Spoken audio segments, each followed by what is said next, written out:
This is Josh here from Inside Wrestling Truth, and today's guest is Zodiak. How you doing, buddy? Tired. I hear you. Tell us where you're from and who trained you. Originally out of the Ohio area, northern Kentucky. I trained with Roger Ruffin and the Northern Wrestling Federation at Bone Crushers in Cincinnati originally.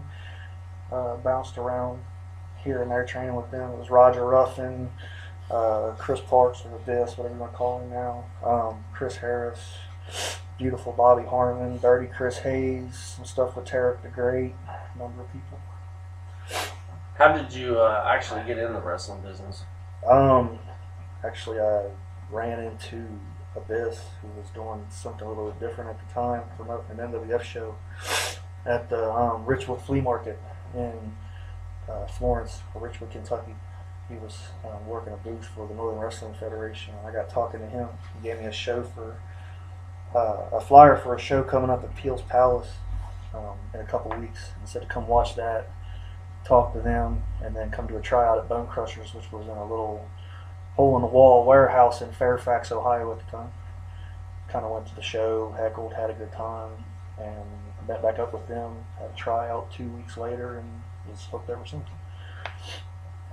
What guys did you follow growing up, and what are some of your favorite gimmicks? I like the bad guys. I always like the bad guys. Except for Hulk Hogan. Me and Mom would sit and watch that. She was a huge Hulk Hogan fan. I liked like the out there guys, the guys that would mess with your head, like Jake Roberts, Papa Shango. Then they act like the Four Horsemen, the technicians like Arn Anderson, the Minnesota Wrecking Crew, Baron Von Raschke. I'd look up guys like that. And I grew up in the heyday of gimmicks, wild characters. You get the guys like the Repo Man and Demolition and the Hart Foundation and all that. So my favorite was always Jake Roberts, though. And then the Undertaker when he came out, just mesmerizing stuff. What's been the worst injury in your career? I blew out my right knee.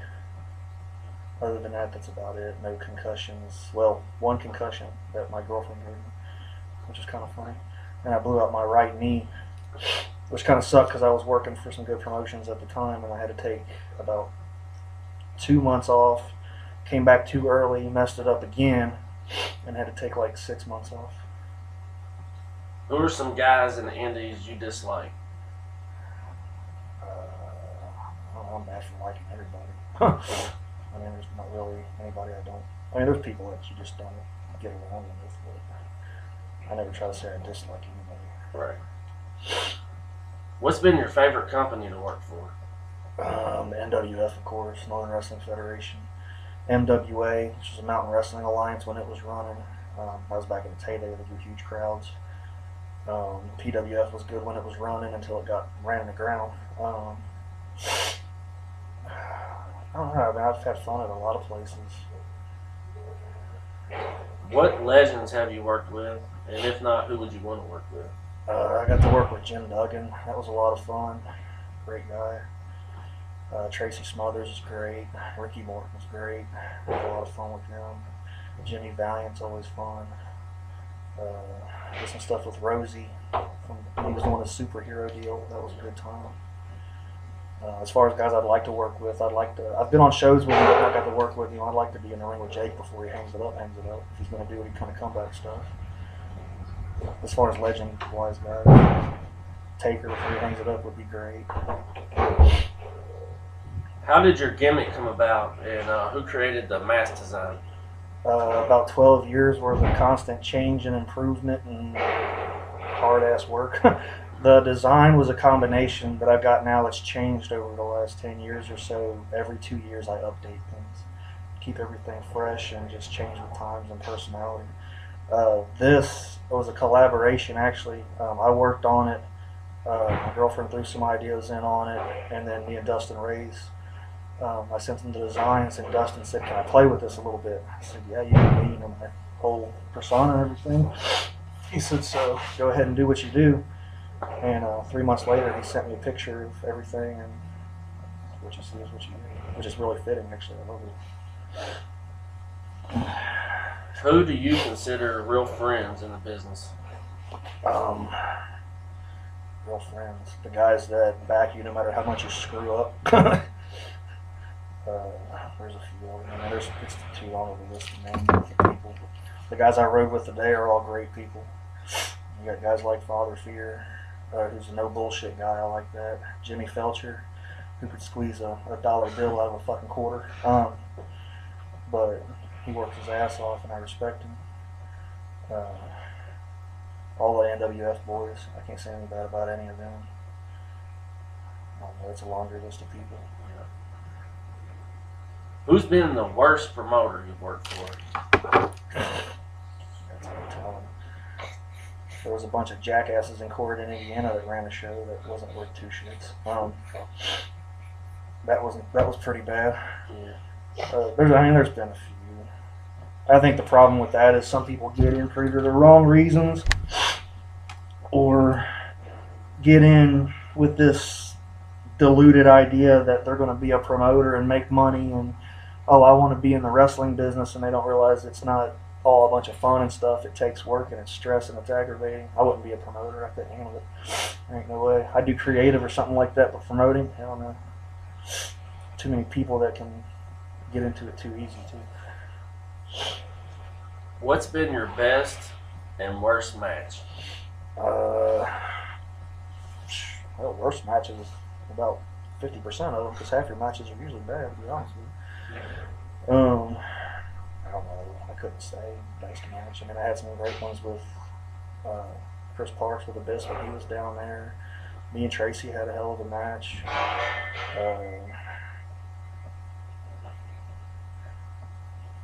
Say a best one off the top of my head. I mean, me and a ton of guys on the Indies, me and Larry D have had some really great matches. He's a great talent that's up in the tri-state area. Me and Jimmy Felcher had some good ones when we weren't working 6 minutes and going back to the back. I don't know, there's a ton of guys. Worst match, I really don't know. I get a bad habit of getting put in there with guys that are like, here, help this kid out, and it ends up, it's either going to be really, really good or really, really shitty. So. Yeah. All right, the next question, I'm going to name some guys off, and you just tell me, give me like a definition for them if you could. Okay. The first one is Jimmy Felcher. That's a top-notch guy on my end. That's one of them guys that'll give you the shirt off his back. Can't get $1 out of his wallet, but you can. Other than that, I love Jimmy to death. He works his ass off for this business, and he goes through a lot of times with absolutely nothing to show for it. So I respect that. What about Team IOU? Team IOU? That's probably one of the best tag teams in the area. You could Carry Awful and Nick Iggy are two of the most underrated guys around, and I'm glad to see them starting to get out more. They've got a real love for this. Lennox Norris. Lennox I've known since he's not started, but a little bit before after he started, when he was a goofy-ass Indian down at Ohio Valley Wrestling. And over the last 3 years, some people don't like Lennox and some people do. He's one of those guys you either hate him or you love him. And I like the guy myself. He's really, the last 2-3 years, worked hard and come into his own, and I'm glad he kind of remade himself, because a lot of guys don't or can't do that. They refuse to do it. They don't want to change, and you have to change with this business. You can't do the same stuff over and over again for 15 years and expect to maintain a spot. It doesn't work. Unless you're Hulk Hogan. But even look at Hulk Hogan, he changed it. Cash Flow. Hardest chops I've ever taken in my life. I like Cash. Cash, I've worked for him and worked with him at several shows. Had really good matches with him. He's always been real respectful. If he promises something, he's always delivered on my end. In and out of the business. Madman Pondo. Pondo cracks me up. Pondo's another one of them guys, you either love him or you hate him. There's no real in between. I've never had any problems with Pondo. I know he's caught some slack over the last couple of years and stuff with him and his girl and that, but that's his thing. He's backing her 100%. So I mean, I respect that. He's standing by his own, and he's always been one to watch matches in the back for me and things like that, and come back and say it was either really good or work on this or whatnot. And when my girlfriend got wrestling a little bit and they were supposed to have a match, he helped her out quite a bit to make sure her and Sarah had a good match. So he kind of stuck his neck out a little bit on that one. Some say it was by force, some say it was by necessity, some say it was because he wanted to. I think it's because he wanted to, because he called me up personally, and we had a good talk on the phone about it. So. All right, what about Vader? Vader was a prick. To be perfectly honest with you, I'm not sure what his problem was. He was nice at first, but then he kind of had a big-headed attitude towards him. I don't know. Maybe he just had a bad day. My first impression of him was, he's not too bad of a guy, but as the time went by, his attitude was kind of shitty. So, I don't know. Maybe he was going through some stuff that time. What titles have you held in your career? I have no idea. I don't keep track. I mean, I've had a belt in most every promotion I've been in, but title really don't. Right. It's always nostalgic and an honor when a company feels like you're ready or at the ability to hold a belt for them and represent them. But as far as keeping track of them, I mean, I really don't. What's been your most painful or bloodiest match? I did a thumbtack match with Ox Harley. That was pretty interesting. That was a little painful. Me and JR doing the strap matches and the street fights, because they always say you hit your friends harder than you do the guys you don't know, and that me and him have known each other for a long time, so we tend to bust each other up and slam each other on the floor a lot, so we usually can't walk the next morning. Me and Jimmy beat the hell out of each other a couple of times. I like the guys that work real tight and stiff like that, though. The guys that throw out and don't hold back. It's a contact sport. So. That's my next question. Who's the stiffest guy you've worked with? Jimmy's one of them. Larry D's pretty snug. JR's pretty tight.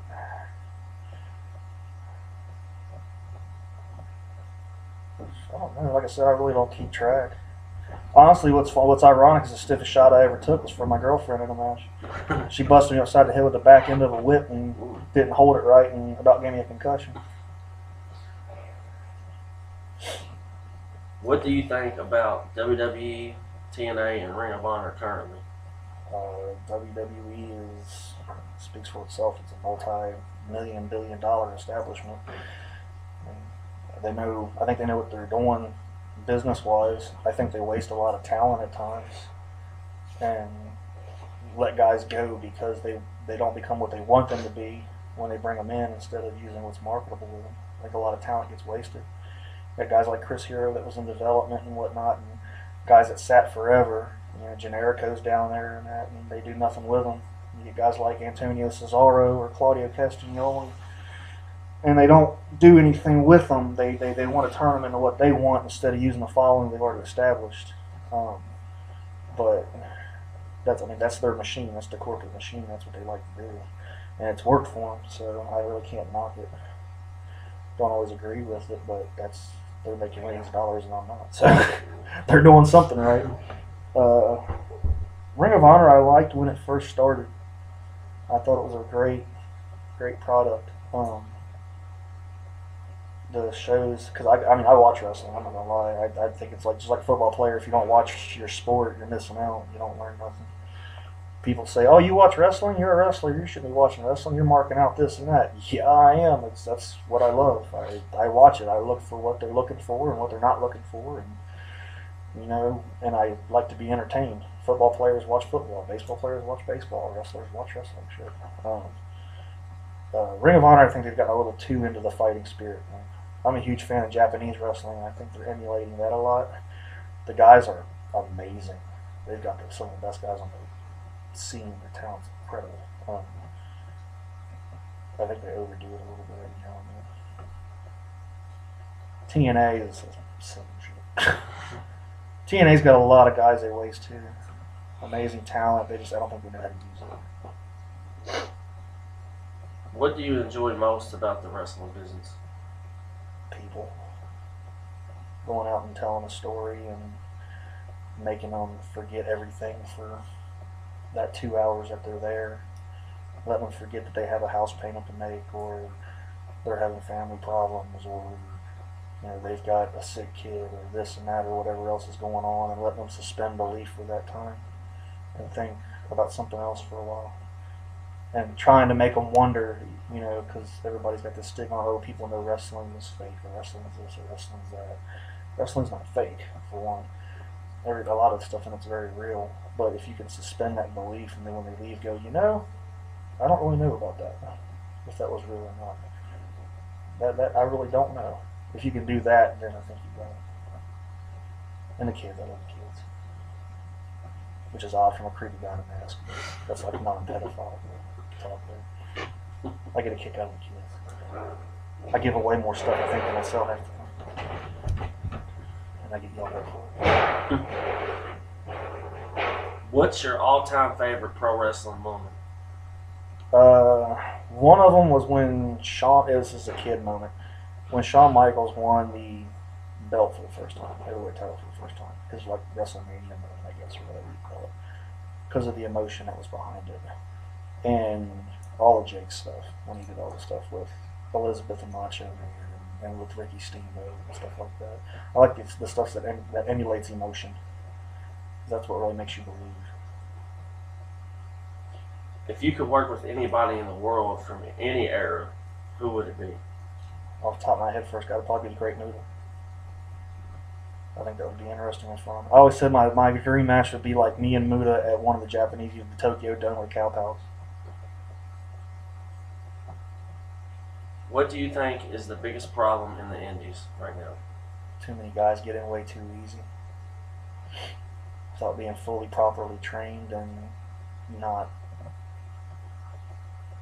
I don't want to say paying dues, but paying dues. I think people are handed too much. And I think it's too easy to get in anymore. There's too many guys promoting and running and training people that shouldn't be. And too many guys get in a locker room and think because they've been in a year or 2 years they can say whatever they want when they need to be sitting there shutting their mouths and not saying a damn word and listening and learning. I see guys nowadays and that if I'd have acted the way they did, I'd have had the holy hell beat out of me and been kicked off the show for a month putting rings back up. But nature of the beast, I did. What's your thoughts on hardcore wrestling? It's a different style and all of its own. I think when it's done properly, it has its place. I wouldn't do it. It's not my style, not my forte. I don't want to be cut up. I mean, I do stuff outside. But not me. I like the hard hitting wrestling, and you can hit me with damn near anything and forearm me in the face or kick me in the head, or whatever, and I'm not going to complain. I'll probably like it. But if you hit me with something sharp or anything like that, or glass or anything, I'm going to be pissed. And I think it does have its place, though. A lot of people are like, that's not wrestling. When it's done properly, it is wrestling. It's been part of wrestling since wrestling not started, but a long time. You look at guys like when Dusty Rhodes and Tully Blanchard did their stuff with the barbed wire matches and the Texas Death matches and all that. That stuff went back from like the 80s, 70s, and 80s. So it has its place. People rag on like guys like Necro Butcher and say, well, he's not a wrestler. All he does is throw himself through barbed wire and this and that and everything else. The man is very articulate. And he can wrestle his ass off. It's just, and there's a reason he's done this kind of wrestling for so long. He knows what he's doing. Have you had any bad experiences with the Fire Flames? Yeah, a couple. I got taught how to do that by a guy that runs a magic shop in Covington, and Artie Kidwell. Which it took me quite a while for me to figure out how to do that. Burnt the crap out of myself a couple times, because if you overfill that box, if you overfill the whole thing or do it wrong, you're going to catch yourself. I set a ring on fire one night. I guess I put too much fluid in what I use and set something up wrong or what. And since then I learned what I did wrong. I don't want to say too much because then it just gives the whole thing away.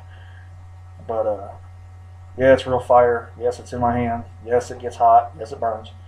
I've seen other people try to do it before and mess themselves up. But yeah. But I was working a show for KIA, and I come out and kneel down in the middle of the ring, do a blessing, throw a fireball, and something caught. I don't know what. And I'm surrounded by 5 or 6 little mini fireballs on a vinyl canvas that they just bought. Wow. So I'm like, oh great, this is good. So I panic. I don't panic very often. Slapped one out, slapped the other one out, went all the way around, slapped them all out, clapped my hands to make sure the one in my hand was out, and I'm doing this to save the canvas. Next thing I know, the whole crowd just erupts and goes nuts because they thought I did it on purpose. And the guy in the back's going, "Please tell me you didn't burn my canvas." I was like, "No, that's fine." He goes, "That was amazing." Other than that, I set my hand on fire a couple times. That's about it, though. You play with fire, eventually you're going to burn yourself. I already know that. Do you have any good locker room fight stories? Locker room fight stories? Nah, I mean, none I would say on something like this. I mean, guys get into scraps and argue. People fight too much on Facebook and stuff now. They don't want to go out back like we used to and say, "Hey, we got a problem, let's talk this out," or fight it out one. They want to go back and forth on Facebook like a bunch of kids. No, I mean, people get in arguments all the time. What's been your favorite moment in your career?